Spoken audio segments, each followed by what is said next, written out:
the second video for RMA 18013 for Neeltran. And what Tony has done is he has made the changes to the 4100 board and to the VRCL1P so that they have now the original configuration.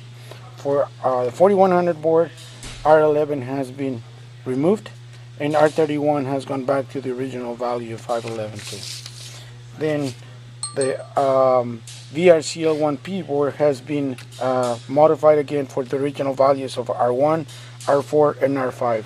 So the boards have temporarily the original components. Tony has gone through the test procedure, which by the way have additional test points.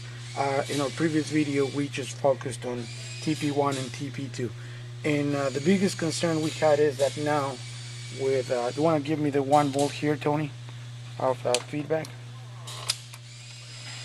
Having the 1 volt of feedback, then when we look at test point 2, and if we look at the entire range, we said the ones that we're gonna have here, the low end of the rail, you want to bring it to 0, Tony?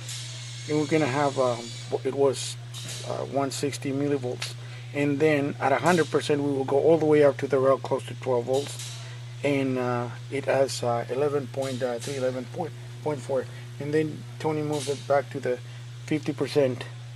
And again, he has already gone through the entire procedure, and this set of boards notices the same 2 serial numbers, 102.117 for the 4100 board and 102.121 for the VRCLP.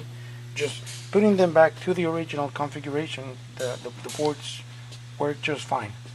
So we're going to send this second video, and we're going to discuss, hopefully with Neeltran, as far as what the issues, what the problems were related to this board that made you guys change these components, and that's why why the board didn't operate incorrectly. It's just behaving differently because it has different gains on 2 amplifiers and on the different parameters basically.